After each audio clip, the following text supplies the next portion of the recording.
श्रीनारायणकवचं सच्चिदानन्दरूपाय विश्वोत्पत्त्यादिहेतवे तापत्रयविनाशाय श्रीकृष्णाय वयं नुमः। सच्चिदानन्दरूपाय विश्वोत्पत्त्यादिहेतवे तापत्रयविनाशाय श्रीकृष्णाय वयं नुमः। सच्चिदानन्दरूपाय विश्वोत्पत्त्यादिहेतवे तापत्रयविनाशाय श्रीकृष्णाय वयं नुमः। राजोवाच यया गुप्तः सहस्राक्षः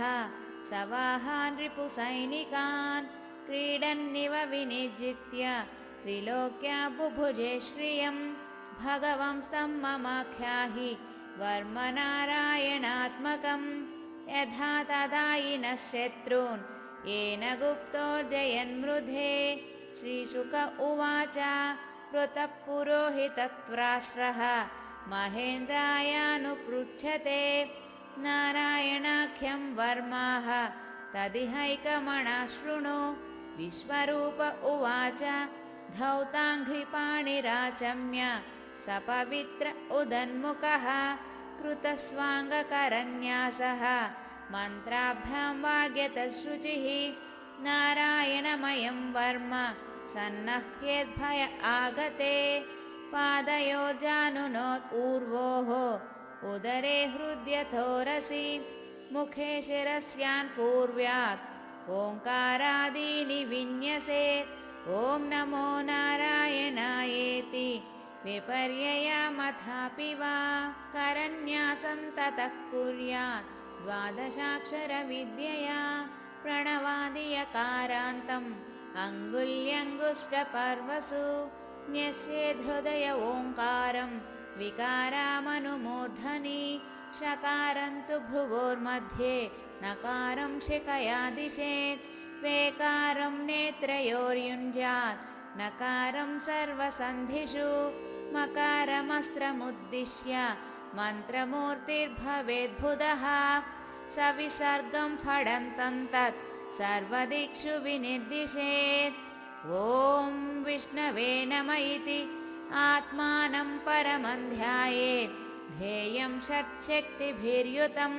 विद्यातेजस्तपोमूर्तिम् इमं मन्त्रमुदाहरेत्। ॐ हरिर्विदध्यान् मम सर्वरक्षां न्यस्ताङ्घ्रिपद्मः पतगेन्द्रपुष्टे दरारिचर्मासि गदेषु चाप पाशान् दधानोऽष्टगुणेष्टबाहुः जलेषु मां रक्षतुमस्य मूर्तिः यादो गणेभ्यो वरुणस्य पाशात् स्थलेषु मायावटु वामनो व्यात् त्रिविक्रमः खेवतु विश्वरूपः दुर्गेषु वटव्याजिमुखादिषु प्रभुः पायान् नृसिंहोऽसुरयूथपारिः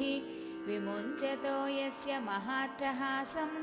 दिशो विनेदुर्न्यपतस्य गर्भाः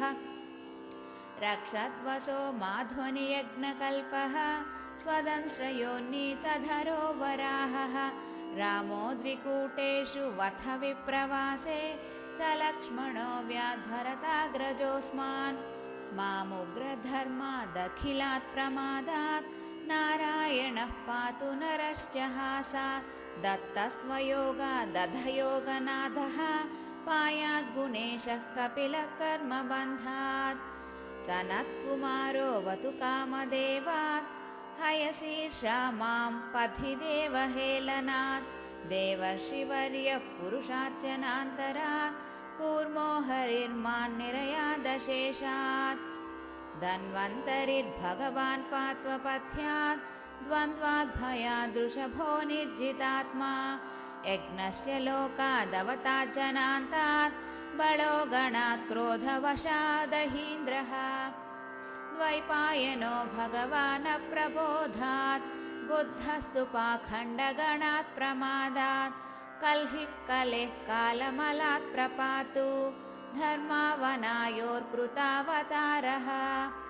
मां केशवो गदया प्रातरव्यात् गोविन्द आसङ्गवमात्तवेणुः नारायणप्राणः उदात्तशक्तिः मध्यन्दिने विष्णुररीन्द्रपाणिः देवोपराह्णे मधुओग्रधन्वा सायन्त्रिधामावतु माधवो मां दोषे हृषीकेश उदात्तरात्रे निशीथयेकोऽवतु पद्मनाभः श्रीवत्सधामा पररात्र ईशः प्रत्यूष ईशोऽसि धरो जनार्दनः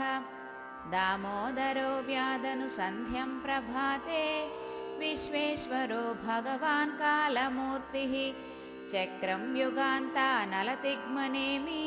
भ्रमः समन्ताद्भगवत्प्रयुक्तं दन्दग्धिदन्धग्ध्यरिसैन्यमाशु कक्षं यथा वातसखो हुताशः गदेश निष्पर्शन विस्फुलिङ्गे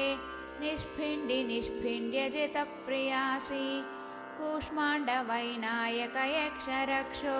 भूतग्रहां चोर्णय चूर्णयारीन् त्वं यातु धानप्रमदः प्रेतमातृ पिशाचविप्रग्रहघोरदृष्टीन् दरेन्द्रविद्रावय कृष्णपूरितः भीमस्वनोरेर्हृदयानि कम्पयन् त्वं तिग्मधारासि वरारिसैन्यम् ईशप्रयुक्तो मम छिन्दि छिन्दि चक्षुंषि चर्मन् शतचन्द्रछादया द्विषामघोनां हरपापचक्षुषां यन्नो भयं ग्रहेभ्यो भूत् केतुभ्यो नृभ्य एव च सरीसृपेभ्यो दंश्रिभ्यः भूतेभ्यो म्होभ्य एव वा सर्वाण्येतानि भगवन् नामरूपास्रकीर्तनात् प्रयान्तु संशयं सद्यः येन श्रेयः प्रतीपकाः गरुडो भगवान् स्तोत्रस्तोभश्चन्दो मयः प्रभुः रक्षत्वचेशकृच्छेभ्यः विश्वक्सेनस्वनामभिः सर्वापद्भ्यो हरेर्नाम रूपयानायुधानिनः बुद्धीन्द्रियं मनः प्राणान् पान्तु पार्षदभूषणाः यथा हि भगवानेव वस्तुतः सदसच्चयत् सत्येनानेन नः सर्वे यान्तु नाशमुपद्रवाः यथैकात्मानुभावानां विकल्परहितस्वयं भूषणायुधलिङ्गाख्या दत्ते शक्तिस्वमायया तेनैव सत्यमानेन सर्वज्ञो भगवान् हरिः पातु सर्वैस्वरूपैर्नः सदा सर्वत्र सर्वगः विदिक्षु दिक्षु ध्वमदः समन्तात् अन्तर्बहिर्भगवान् नारसिंहः प्रहापयल्लोकभयं स्वनेन स्वतेजसाग्रस्तसमस्ततेजाः मघवन्निदमाख्यातं वर्मनारायणात्मकं विजेष्यस्यञ्जसायेन दंशितोऽसुरयोधपान् एतद्धारयमाणस्तु यं यं पश्यति चक्षुषा पदावासं स्पृशे सद्यः साध्वसा स विमुच्यते न कुतश्चिद्भयं तस्य विद्यां धारयतो भवेत् राजदस्युग्रहादिभ्यः व्याघ्रादिभ्यश्च कर्हिचित् इमां विद्यां पुरा कश्चित् कौशिको धारयन् द्विजः योगधारणया स्वाङ्गं जहो समरुधन्वनि तस्योपरि विमानेन गन्धर्वपतिरेकदा ययो चित्ररथस्त्रीभिः वृतो यत्र द्विजक्षयः गगनान्यपतः सद्यः सविमानो ह्यवाक्चिराः सवालखिल्यवचनात् अस्थीन्यादाय विस्मितः प्रास्य प्राची सरस्वत्यां स्नात्वा धामस्वमन्वगात् श्रीशुक उवाच इदं शृणुयात् काले यो धारयति चादृतः तन्नमस्यन्ति भूतानि मुच्यते सर्वतो भयात् एतां विद्यामधिगतः विश्वरूपाच्छतक्रतुः त्रैलोक्यलक्ष्मीं भुभुजे विनिर्जित्य मृधे सुरान् न भोग्यवस्तु निननाकपृष्ठं न सिद्धिलाभं परमीशकाङ्क्षे प्रसन्नमन्दस्मितसुन्दरन्ते मुखाम्बुजं दर्शय सन्ततं मे न भोग्यवस्तूनि न नाकपृष्ठं न सिद्धिलाभं परमीशकाङ्क्षे प्रसन्नमन्दस्मितसुन्दरन्ते मुखाम्बुजं दर्शय सन्ततं मे न भोग्यवस्तूनि न नाकपृष्ठं न सिद्धिलाभं परमीशकाङ्क्षे प्रसन्नमन्दस्मितसुन्दरन्ते मुखाम्बुजं दर्शय सन्ततं मे ॐ